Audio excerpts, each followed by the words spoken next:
Evaluator के tutorial series में आपका फिर से स्वागत है। पिछले वीडियो में हमने पेपर टेम्पलेट के बारे में सीखा था, जिसमें लोगो अटैचमेंट का ऑप्शन भी था। इसके जरिए आप अपने पेपर टेम्पलेट को कस्टमाइज भी कर सकते हैं। हमारे इस वीडियो में हम पेपर जेनरेट करना सीखेंगे, जैसे कि chapter wise test papers, prelim papers, इसके अलावा ऑफलाइन टेस्ट्स भी। इसके लिए हम डैशबोर्ड पर जेनरेट पेपर पर क्लिक करेंगे। जेनरेट पेपर पर क्लिक करने के बाद यहाँ पे आपको बोर्ड स्पेसिफाई करना होगा, जैसे कि महाराष्ट्र बोर्ड। फिर हम मीडियम ऑफ लैंग्वेज सिलेक्ट करेंगे, इंग्लिश। स्टैंडर्ड सिलेक्ट करेंगे, एग्जाम्पल के लिए 10th स्टैंडर्ड। सब्जेक्ट भी स्पेसिफाई कर लेंगे, मैथमेटिक्स 1। फिर हम टेस्ट नेम स्पेसिफाई करेंगे, यूनिट टेस्ट, और एग्जाम डेट भी लिख देंगे 28 में। फिर हम इंस्टीट्यूट की ब्रांच भी मेंशन करेंगे, हेड ऑफिस SV रोड। फिर जिस बैच के लिए हम पेपर प्रिपेयर कर रहे हैं वो भी मेंशन कर देंगे, 10th स्टैंडर्ड। अब प्रिपेयर पर क्लिक कर देंगे। जैसे ही आप प्रिपेयर पर क्लिक करेंगे, आपको 3 ऑप्शन दिखाई देंगे, प्रीलिम, रेडी और सेट।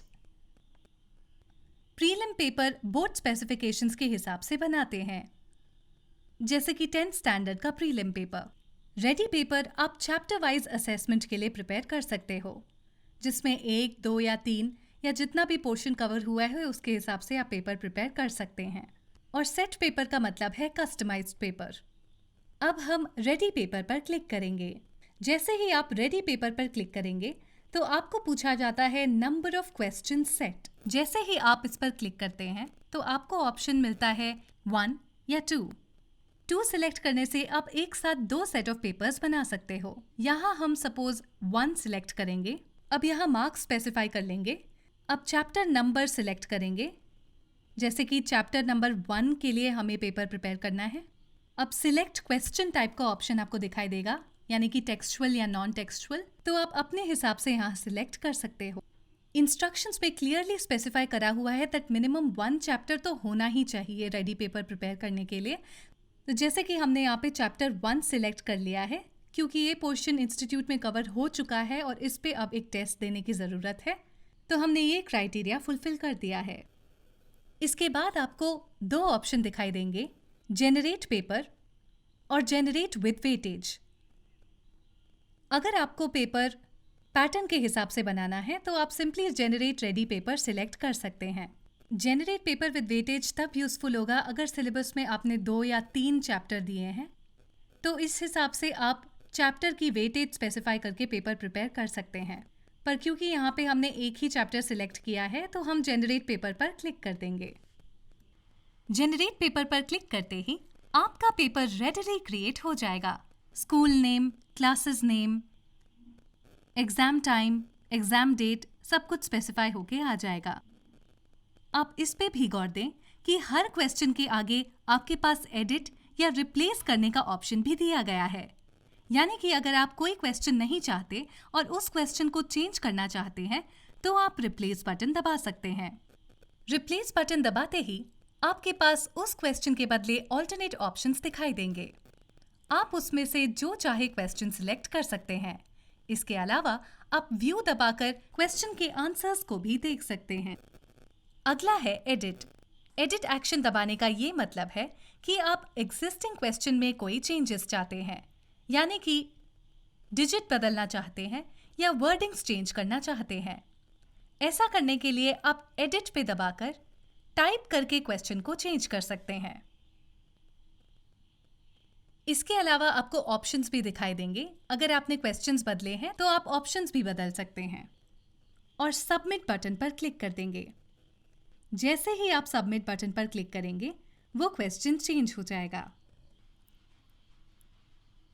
अब तीसरा ऑप्शन है फ्लैग ऑप्शन। अगर आपको लगता है कि क्वेश्चन में कोई प्रॉब्लम है तो आप हमें ये रिपोर्ट भेज सकते हैं। इसके लिए आप टाइप करके हमें बता सकते हैं कि क्वेश्चन में क्या स्पेसिफिक प्रॉब्लम है या आंसर की में क्या स्पेसिफिक प्रॉब्लम है, और नीचे सबमिट बटन दबा दीजिए। सबमिट बटन दबाते ही ये रिपोर्ट हम तक पहुंच जाएगी। हम इस रिपोर्ट को एड्रेस करके 24 घंटे के अंदर ये इशू रिजॉल्व कर देंगे।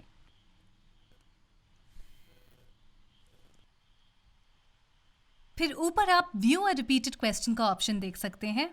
इसका मतलब यह है कि अगर इस चैप्टर पे आपने पहले भी टेस्ट प्रिपेयर किया है तो अगर इसमें से कोई क्वेश्चन अभी यहाँ रिपीट हो रहा है या नहीं, ये चेक करने के लिए आप ये बटन दबाएंगे।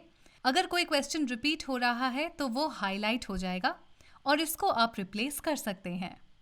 इसके अलावा आप व्यू माई पेपर का ऑप्शन सिलेक्ट कर सकते हैं, यानी कि अगर आपने रेडी पेपर डायरेक्टली यहाँ पे चूज किया था तो आप इस पेपर को इस जरिए चेक कर सकते हैं। अब नीचे की जैसे आप स्क्रॉल डाउन करेंगे तो आपके पास सेंड फॉर रिव्यू का ऑप्शन दिखाई देगा। इसके जरिए आप सब्जेक्ट एक्सपर्ट्स या टीचर्स को ये पेपर रिव्यू के लिए भेज सकते हैं।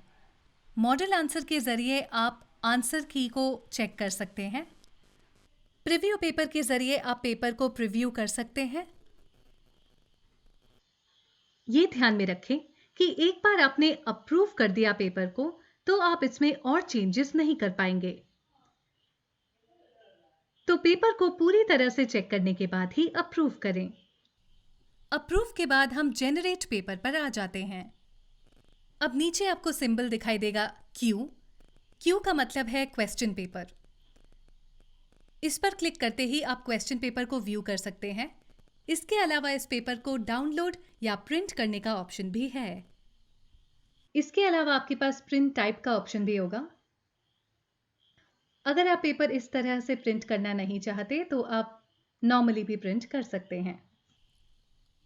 आप question paper download and print पर दबाकर क्वेश्चन पेपर को डाउनलोड या प्रिंट कर सकते हैं।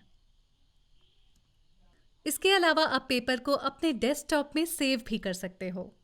और अगर आप इमीडिएटली प्रिंट आउट लेना चाहते हैं और आपका प्रिंटर कनेक्टेड है तो आप प्रिंट भी कर सकते हैं। क्वेश्चन पेपर के अलावा आप मॉडल आंसर्स को भी डाउनलोड या प्रिंट कर सकते हैं। जैसे ही आप मॉडल आंसर पर क्लिक करेंगे तो आप गौर करेंगे कि हर क्वेश्चन का आंसर दिया हुआ है। जैसे ही आप स्क्रॉल डाउन करते जाएंगे तो आपको हर एक क्वेश्चन का आंसर दिखता जाएगा। अब यहाँ पे आप डाउनलोड का ऑप्शन भी देख सकते हैं। डाउनलोड दबाते ही आप मॉडल आंसर्स को अपने सिस्टम में सेव कर सकते हैं। इसके अलावा आप मॉडल आंसर्स को प्रिंट भी कर सकते हैं। बाई चांस आपका प्रिंट आउट वर्क नहीं कर रहा तो आप सेव एज पीडीएफ पर क्लिक करके इस मॉडल आंसर्स के डॉक्यूमेंट को सेव कर सकते हैं। इसके बाद हम दोबारा मैनेज जेनरेट पेपर पर आ जाएंगे। अगर आपको स्टूडेंट्स के फ़ोन पर iScore ऐप के थ्रू ये क्वेश्चन पेपर भेजना है तो आप इस पेपर को पब्लिश भी कर सकते हैं। इसके लिए आप total number of students specify करेंगे। इसके बाद आप पब्लिश ऑफलाइन या पब्लिश मॉडल आंसर पर क्लिक कर सकते हैं। अब जैसे कि यहाँ हम पब्लिश ऑफलाइन पेपर पर क्लिक करेंगे तो यहाँ आपको पब्लिश डेट भी स्पेसिफाई करनी होगी, यानी कि आप कब चाहते हैं कि स्टूडेंट्स ये पेपर व्यू कर पाएं, वो डेट आपको यहाँ पे स्पेसिफाई करनी होगी। इसके अलावा आपको यहाँ पे स्टार्ट टाइम और एंड टाइम भी स्पेसिफाई करना होगा। तो हम ये दोनों टाइमिंग सिलेक्ट कर देंगे। इसके बाद आपको नीचे ऑप्शन दिखेगा आंसर पेपर अपलोड, यानी कि आपको ये भी मेंशन करना होगा कि आप कितने बजे चाहते हैं कि बच्चे आंसर पेपर को अपलोड करें। तो जैसे कि 2 बजे पेपर ख़त्म होगा तो हम 15 मिनट का विंडो टाइम प्रोवाइड करेंगे, यानी कि 2 से 2:15 के बीच बच्चों को आंसर पेपर अपलोड करना होगा। अब ऊपर पब्लिश क्वेश्चन पेपर पर क्लिक कर देंगे। पब्लिश पर क्लिक करते ही स्टूडेंट्स के फ़ोन पर क्वेश्चन पेपर पहुंच जाएगा। इसके अलावा यहाँ पे प्लस ऑप्शन है। अगर आंसर शीट्स इवैल्यूएट करने के बाद आप चाहते हैं कि स्टूडेंट्स अपना रिजल्ट व्यू कर पाए तो आप डायरेक्टली रिजल्ट्स भी पब्लिश कर सकते हैं। जैसे ही आप प्लस सिंबल पर क्लिक करेंगे तो आपको सारे स्टूडेंट्स की लिस्ट दिखाई देगी। तो यहाँ आपको हर स्टूडेंट के मार्क टाइप करने होंगे, यानी कि उन्होंने रिटन टेस्ट में कितने नंबर पाए हैं ये आपको यहाँ टाइप करना होगा। इसके ज़रिए स्टूडेंट्स के फ़ोन पर ऑटोमेटिकली रिजल्ट पहुँच जाएगा। मार्क्स को मैन्युअली टाइप करके जब आप नीचे सबमिट बटन दबा देंगे तो स्टूडेंट्स के फ़ोन पर ऑटोमेटिकली रिजल्ट पहुँच जाएगा। इसके अलावा आपके पास है ऑप्शन कॉपी, यानी कि अगर आप अपनी दूसरी ब्रांच में इसी चैप्टर पे टेस्ट लेना चाहते हैं तो इस पेपर को कॉपी करके आप मॉडिफाई भी कर सकते हैं, यानी कि इस एग्जिस्टिंग पेपर में भी चेंजेस करके आप पब्लिश कर सकते हैं। हम आशा करते हैं कि इस वीडियो के जरिए आप रेडी पेपर जनरेट करना सीख गए होंगे। धन्यवाद।